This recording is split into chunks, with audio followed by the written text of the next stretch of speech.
Alright, hello everyone and welcome back to the channel. Today's video we're talking about the tank that has the highest win rate in the entire game in the last 90 days, and that is the Forest Witch. This has a 60.03% average win rate across all players that play this tank over the last 90 days. And that's the highest out of any tank in the game currently. So we're going to be taking a look at this tank and seeing why this tank is so good and why it has such a high win rate. So we're going to take a quick look at the stats, then we're going to hop in some battles and talk about it. So right off the bat, this is the Blitz Nation tank that came out with the last Halloween event. It's a heavy tank, obviously, 1700 HP. Your armor is, we'll talk about some more about the armor in the game here in a bit. Your DPM is 1800, you have a 2.6 second ender clip, and as you can see, this is an auto reloading tank. So your first shell is a very long reload. You basically just keep that as a reserve shell, as something you just use, if you're literally going to die or the end of the battle. That's the only time you use that shell. Other than that, you have a basically an 8 second, 6 second, and 5 second reload, essentially for your 3 other shells. It has 178 pin on AP, 240 on APCR, and it has a 240 alpha gun. Your accuracy is okay, it's not the greatest, 3.8 aim time, 0.337 dispersion, and you have 6 degrees of gun depression. As well, it has a 36 km/h top speed. So we are going to hop into some replays of the Forest Witch here and talk about why this tank performs so well in general. Across the entire game. So, like I said, getting into that armor profile a little bit, it's a little interesting on this tank. So, it has a, it's one of those tanks, either you can pin this tank or you can't. The entire turret is pretty well armored, but if you can pin it with premium, you're going to be able to get the whole thing. As well, this turret is absolutely huge. It's like half the tank. So, if you turn it any to the side, you're going to be able to get pinned just because of how freaking big it is. And for concerning the lower part of the tank, it's pretty similar. Upper plate's very solid on it. Lower plate is decent for a lower plate. Overall, it's pretty strong armor profile.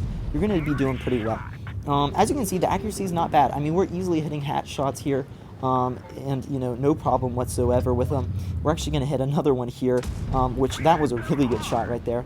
And as you can see, it's an auto reloader, so we're able, when we just shoot this first shell, it only has about a 7 to 8 second reload for that 240 alpha gun, which isn't horrific. It's a tier 7, you got to remember that, it's a tier 7.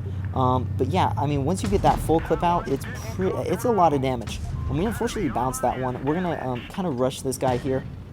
As you can see, mobility for a heavy tank with this much armor, it is really not bad at all. It's really a fairly mobile heavy tank for the amount of armor it has. Yeah, it's not bad. So we're going to be rushing here into town. We have already cleared 2 of these guys. One of these things, I played this tank. What did I play? I think I played 9 battles and only lost 1 today. Yeah, almost every single battle is between 2 and 3k damage. I didn't get any crazy battles. My teams kind of just steamrolled them too much to get any crazy battles. And yeah, this tank is solid. I was, like I said, I think 8 wins, 1 loss out of what I played it today. Yeah, it's kind of a beast. I think it has to do with, this tank has a lot of HP for a tier 7. It has 1700 HP. That is as much as some tier 10 light tanks almost. That's almost as much as stuff like a Bat Chat, and you're in tier 7. So, it just has a ton of HP, solid armor to go with that, so a lot of times you're going to get bounces, essentially increasing how much HP this tank has. You combine that with a very deadly gun. When this thing has 4 shells out in it, you can shoot that 1 shell first 2 or so times and then clip out a tank after that, and you can clip out almost any tank in 15 seconds. It's pretty insane. You can see there, we finally used that 4th shell. That's really the only time you're going to need to use that, as at the very end of the game. And you could see there, that was extremely easy. We basically had no sweat at all. We just charged headfirst into battle with no worry, because this tank has got so much HP, such good armor, such a good gun, that it's just, there's not much to worry about, to be honest, at all. So as you can see, we finish out with 3,000 damage and 2 kills. We'll hop into one more match here as well, just to get a little bit more, a little bit more time to talk about this. And that was as well, that was a low tier match. So we were tier 7s, and we were fighting against tier 8s. We're going to now fight against tier 6s, and I mean, when this tank fights against tier 6s, you could practically 1v7 the entire team. I mean, there's not much they can do about it. Obviously, you can't actually 1v7 the entire team. If they were all at you at once, you would die. But you get what I mean. I mean, it's just very OP against lower tier tanks. I mean, it's just a bully, basically. This tank is one of those tanks you can just kind of bully people in. So yeah, we're going to be going medium side here, actually, because I felt like bullying some mediums like I was talking about. And yeah, that's exactly what we're going to try to do over here. Very first tank off the bat, I mean, he literally gives up. He literally gives up. I mean, I don't know what else to say. That's what you do when you see a 4 switch and you're in something like any tier 6, really, but especially a Nashville. I mean, you just give up. So yeah, we clip him out just like a Smasher would with one shot, except we clip him, obviously. And yeah, we're just going to charge through here. I did dump that last shell just to do it. I honestly should not have dumped that last shell. I would have been able to get more damage out on these mediums over here if I did not dump it, because now we got to wait forever. We get a little bit of ram damage in, but our team is over here, so they are going to kind of take most of this damage away from us. We're going to try to get some damage in, but yeah, I should have not have shot that last clip. That now had just given up. He wasn't going to try to do anything more, even if I waited 5 or 6 seconds. And yeah, we're going to end up really not getting much damage out over here, which is very unfortunate.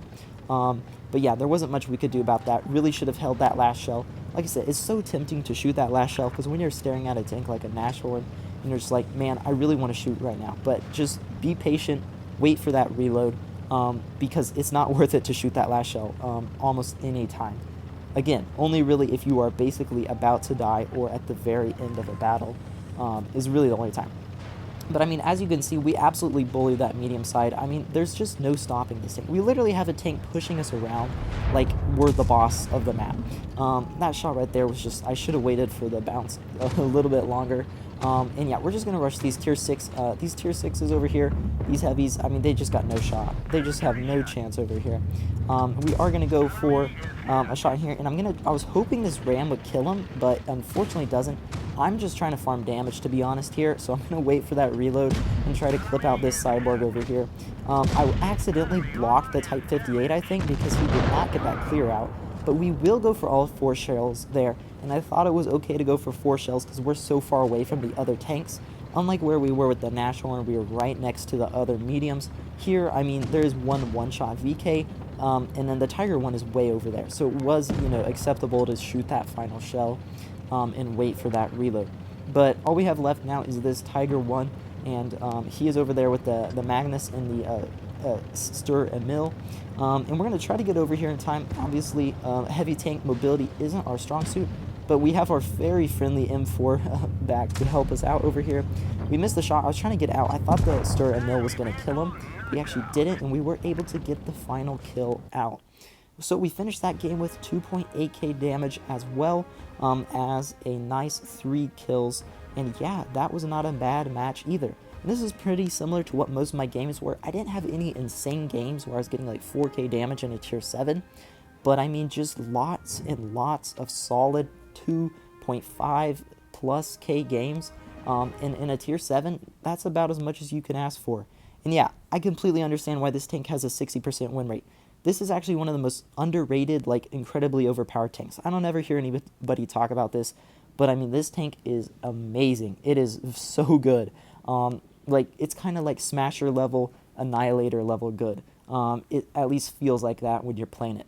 But yeah, give me your thoughts on the 4 switch, and I hope you guys enjoyed the video, and I'll see you guys in the next one. Bye.